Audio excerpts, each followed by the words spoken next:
In C.S. Lewis' Chronicles of Narnia book, The Silver Chair. How many have read that one? That's a good one, right? In that book, we see Eustace Scrubb and his friend Jill Pole are pulled from their schoolyard in England to the magical world of Narnia. And then they're given a quest by that mighty lion Aslan to find the lost prince of Narnia. The prince was the son of the now aging Caspian, whose son had been missing for over 10 years. And Caspian had been searching high and low to find his son, but to no avail. And so Eustace and Jill and a creature known as a marshwiggle, there's a picture, you'll see he's kind of a strange-looking creature. His name is Puddleglum. And they go on this adventure through Narnia into the surrounding kingdoms, hoping against hope to find the lost prince. And at one point, this ragtag trio finds themselves in a land of giants who want to cook and eat them. And they somehow escape from them, and they find this crack in the ground, and they go into this crack. And then they start going deeper and deeper into this cave. And suddenly it just gets, as they go in, it gets darker and darker. Then, as they're going along, suddenly the earth gives way, and they start sliding down and down and down. As Lewis writes, he says, they found themselves sliding, hopelessly sliding, and sliding quicker every moment down a slope that grows steeper every moment. So they're sliding for a long time, and finally they get to the bottom, and they find that they are in utter darkness. The darkness was so complete, Lewis writes, that it made no difference whether you had your eyes open or shut. I don't know if you've ever been in that, right? That such darkness. And soon they discovered that they had entered a place called the Underland, an underground kingdom ruled by a witch king or witch queen from the deep realm. And the inhabitants most of them were actually creatures from other lands that had plummeted down and been cast under the spell of this wicked witch. The inhabitants of this underworld weren't meant to live in this underground kingdom, but they had lost their way, and the darkness had overtaken them. As they said in that land, many fall down, but few return to the sunlit lands. As we begin our Advent journey, making our way to Christmas, our theme this year is light. Jesus, the light of the world.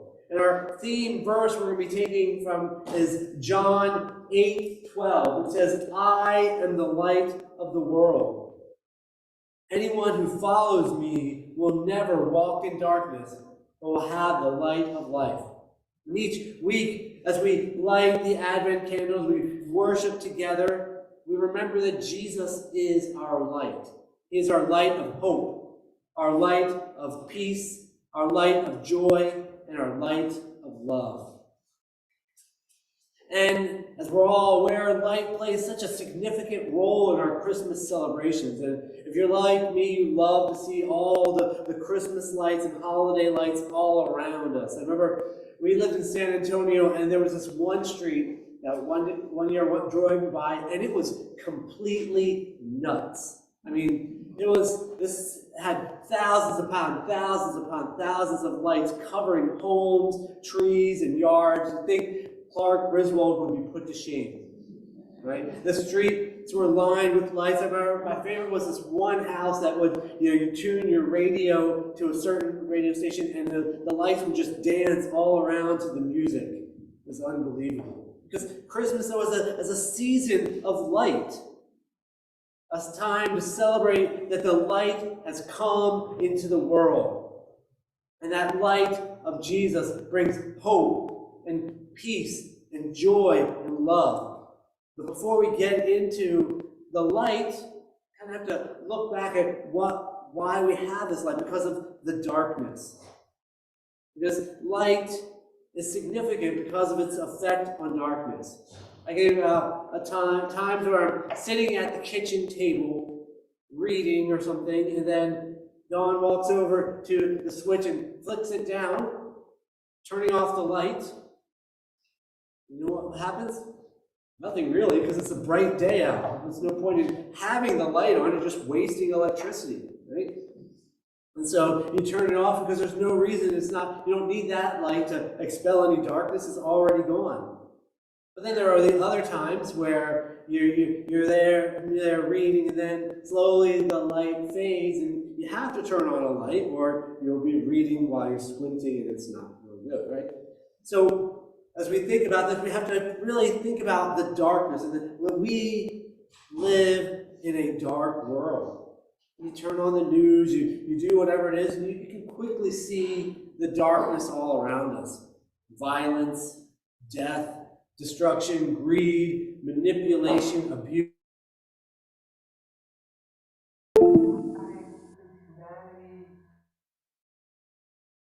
God. And we decided to go our own way. In the underworld, Eustace, Jill, and Puddleglum were taken captive. And they were on their way to visit the queen of this dark realm. And they had to walk for miles and miles underground by the faint glow of a dimly lit lantern. And as they walk, they eventually get to this underground sea. And they board this boat, and they set sail along the way. And they only have this little light that kind of lights just what's a little bit around them. And they spend day and night aboard this boat. They don't know when day begins and night ends, but they're drifting in and out of sleep, stuck in this darkness and gloom.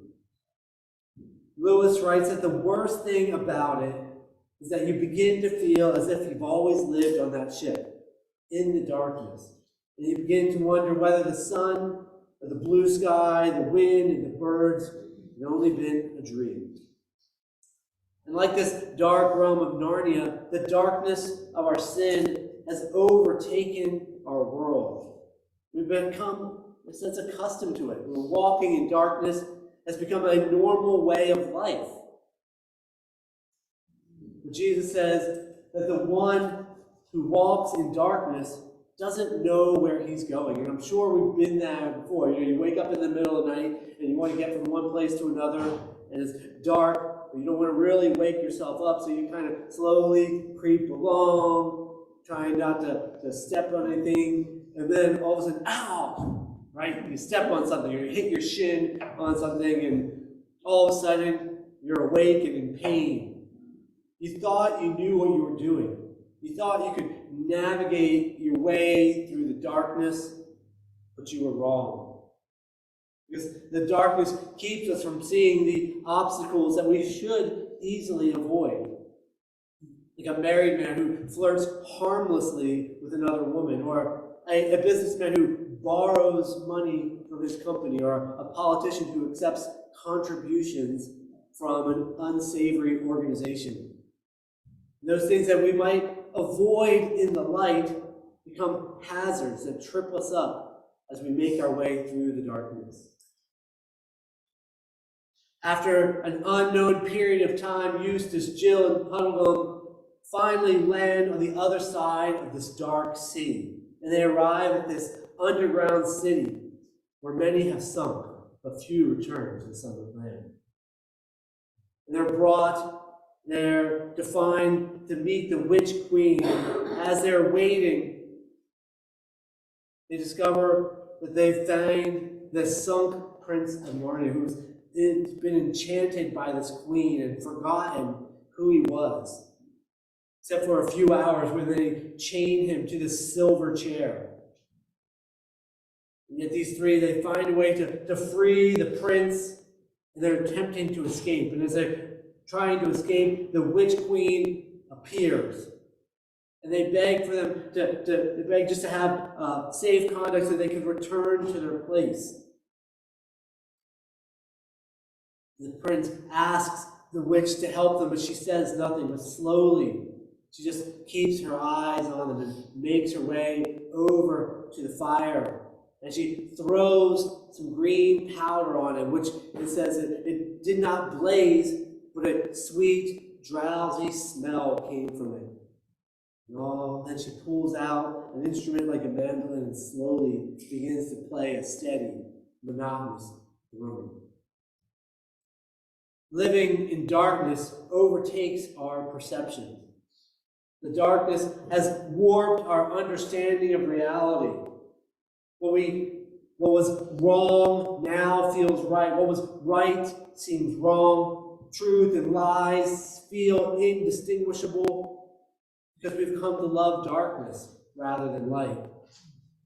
As the Apostle John, as he offers commentary through this story about how Jesus, the light of the world, and what he is saying about the darkness. He writes that because of the darkness in our hearts, God has blinded our eyes and hardened our hearts so that we would not see with our eyes or understand with our hearts. He says that there are consequences for continually walking in darkness and losing our sight of what is real. We have a distorted understanding of how things are. We begin to see vengeance as a form of justice, sexual expression as a form of frivolity, greed as a form of getting ahead. We're blinded of the damage of our own selfishness and sin and what it's causing in the world. As the witch played her music, she began to explain to them that there was no such place as Narnia or any other overworld, and that this sky, this sun, this stars, they're all just make-believe. All that truly exists is just this underworld. And these other things are just games dreamed up by kids, imagining. They see the lantern light and they think it's something different. And she says that the magic now is at full strength. And of course, the more enchanted you get, the more you feel that you're not enchanted at all. The darkness has robbed our sense of compassion and empathy. It's hardened our hearts and calloused our souls. We have elevated our wants and desires above caring for the needs of others. All that pain and suffering in our world has numbed us. We shrug off atrocities. We shake our head at human exploitation. We give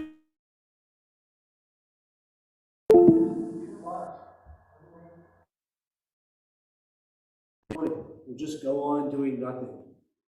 The darkness has overtaken. The darkness has taken its toll on our lives, our friendships, our marriages, our work, our country, our world. Darkness has become normalized. And that witch queen became more and more convincing.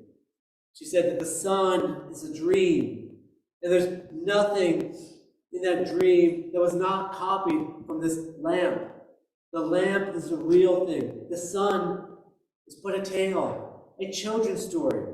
There's no Narnia. There's no overworld. There's no sky, no sun, no Aslan. And so now, let's all to bed with you children, and let us begin a wiser life tomorrow. But into the light, or into the darkness, the light of hope shines. Jesus declares, I have come as a light into the world so that everyone who believes in me will not perish or would not remain in darkness. The light of hope is shining. It's like a lighthouse piercing the darkness, illuminating the way and guiding ships to safety. We are surrounded by darkness, tossed to and fro by the storms of life. But that light of hope has pierced the darkness of our world and revealing the darkness of our sin, of our souls. This enchantment that the witch had on them, the darkness, was nearing complete. It had almost overtaken them. Then Puddleglum decided to do something. Desperately, he gathered all the strength he could, and he walked over to the fire, to the witch's smoke. It's intensive. He did a very brave thing. With his foot, he stamped out the fire, grinding it to ash. And then 3 things happened. First, that sweet smell grew less and less. Second, the witch cried out with a terrible voice, "What do you think you're doing?" And thirdly, Puddleglum's head was now clear. The darkness was fading, and the light was beginning to shine. And when that light of hope shines in our lives, we really have 3 ways that we can respond to that light. We can ignore it, we can withhold it, or we can believe it. We've given this choice of how we are to respond to the darkness and how we are to respond to the light. Jesus says that if anyone hears my word and doesn't keep them, I do not judge him, for I did not come to judge the world, but to save the world. The word I have spoken will judge him on the last day. Unfortunately, this darkness is quite convincing. And next week, as we look at John 3, we'll talk about how people love darkness because their deeds are evil. But living in darkness, for all of us, has become familiar. We're accustomed to the darkness. We know how to get from here to there in the dark, and we're afraid of what the light might reveal, so we ignore the light. We continue on our ways. And Jesus tells us that those who ignore the light actually stand judged already. We don't like this idea of being judged, right?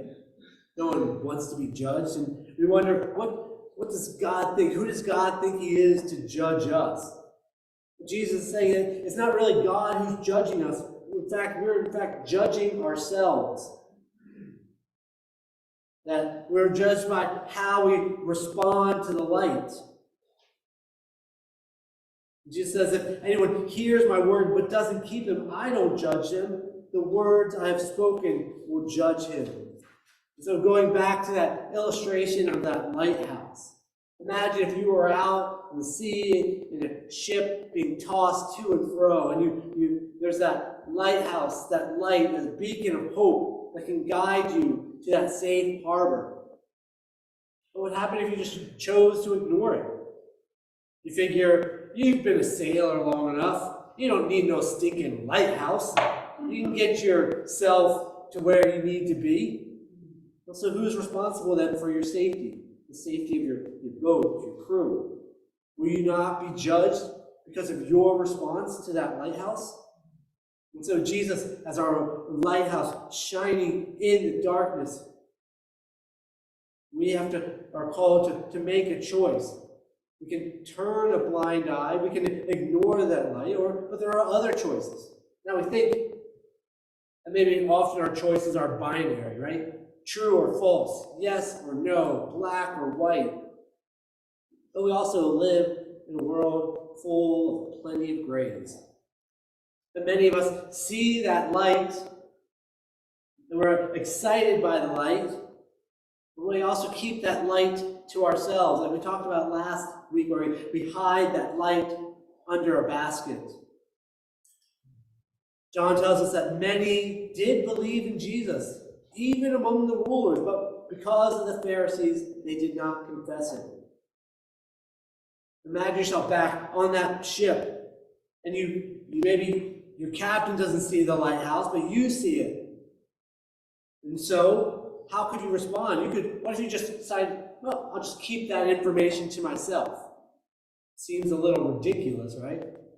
Why would you keep such pertinent information that could save the lives of so many others to yourself? And if you were on that boat, you saw that light, wouldn't you want to tell people, as many people as possible? But John tells us that many people didn't. They kept that light to themselves. It said many believed in him, believed in Jesus, but they did not confess him, so that they would not be banned from the synagogue. The light of hope is shining in our dark world, but many refuse to confess it to others. We are people who are keeping our lives hidden under a bushel, and sometimes we do it because of fear of the Pharisees, fear of being excommunicated, fear that people might think less of us, fear of the repercussions that might occur, fear that we might lose friendships or relationships, and so we choose to ignore the light because we prefer people's praise. John tells us that they loved human praise more than the praise of God. How often do we fail to tell people that we are followers of Jesus because they may look at us strangely? I know I probably do it more often than I should. We've all seen the light, we've acknowledged the light, we've basked in the light, we soak in the grace of God, but we want to keep that light hidden. That was the struggle of the early church. They were afraid of persecution. And we were probably afraid of other things, afraid of people losing the praise of people over the praise of God. And then there's another way, though, to respond to the light. We can, instead of withholding it, is that we could actually believe. The word is repeated throughout this. It says, the one who believes in me believes not in me, but in him who sent me. And the one who sees me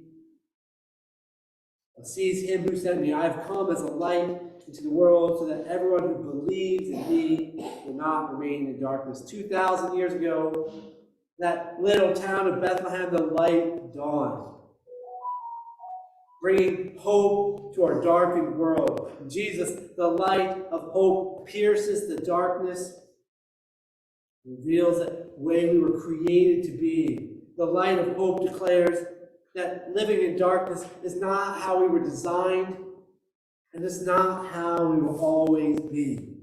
Jesus brings hope. Hope which is not just a wish or a fantasy, but an assurance of things to come. Jesus has come and he's providing for us a way out of the darkness. Jesus, the light of hope, has come into our world. And he is shining into that dark and gloomy world, and he invites us to believe in him. Coming back to the fire, from the fire, Puddleglum says to the witch, I don't deny any of what you've said, but there's one more thing that needs to be said. Suppose we all had dreamed this up, or made it up, or all those things, these trees and grass and sun and moon and stars and Aslan himself. All I can say is this made up thing seems a good deal more important than what you call the real ones. Suppose this black pen of a kingdom of yours is the only world there is. Well, it strikes me as a pretty poor one. And that's a funny thing when you come to think of it. If we're just children making up a game, playing a story, then this play world licks your real world hollow. That's why I'm going to stand by the play world. I'm on Aslan's side, even if there isn't an Aslan to lead it. I'm going to live like a Narnian, even if there isn't a Narnia. Puddleglum had found the light of hope. The light of hope is available to everyone. Jesus says that everyone who believes in me will not remain in darkness. The path of hope is found in belief that the light of the world has come, that the darkness will not overtake it, that the light will expel that darkness and lead us into light. And those who believe in the light and follow the light, they then become children of the light. Hope lights the way in our dark lives and invites us to be children of the light, children of God. And as children of God, we are given a place to belong and a purpose to fulfill. Those who walk in darkness no longer are wandering, lost and alone. We're now part of a family. And a family has its ups and downs, its joys and struggles. But being a part of a family, whether it's chosen or biological, is really an extension of hope. I know I'm grateful for my family, my amazing wife and my incredible children. They fill our home with love and laughter and chaos and struggle. But being a part of a family isn't easy, but it's so much better than being alone. And then that's not just that family, there's more. There's my in-laws who came for Thanksgiving. We got to celebrate together. My mom who's coming after Christmas and we'll be together. My siblings as we reflect on the times we've had together, growing up, the joy and the struggle, the good and the bad, and how we were always there for each other, supporting each other. And as children of the light, as part of God's family, we have each other as our siblings. We have people past and present, that great cloud of witnesses that it talks about in Hebrews, that are there encouraging us and supporting us along the way. Of course, we have our Heavenly Father who welcomes us all of His prodigal children.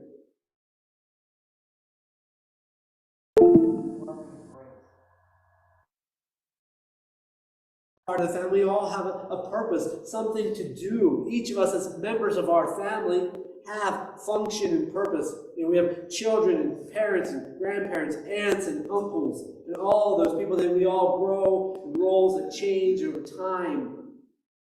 But these roles and these purposes, they provide meaning for ourselves.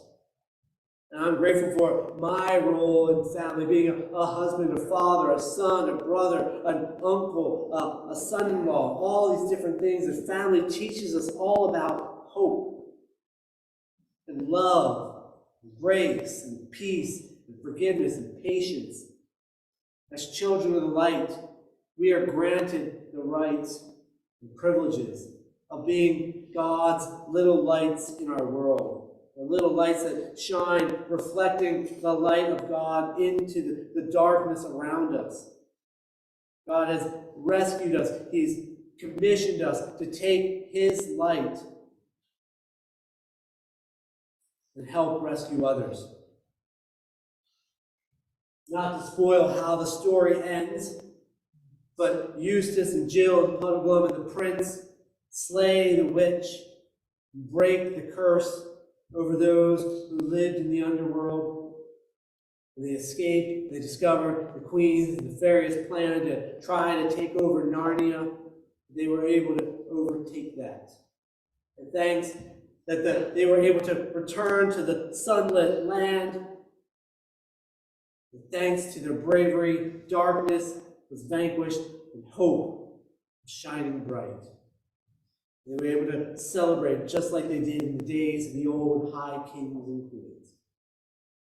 See, the light of hope, which dawns on Christmas morning, radiates today.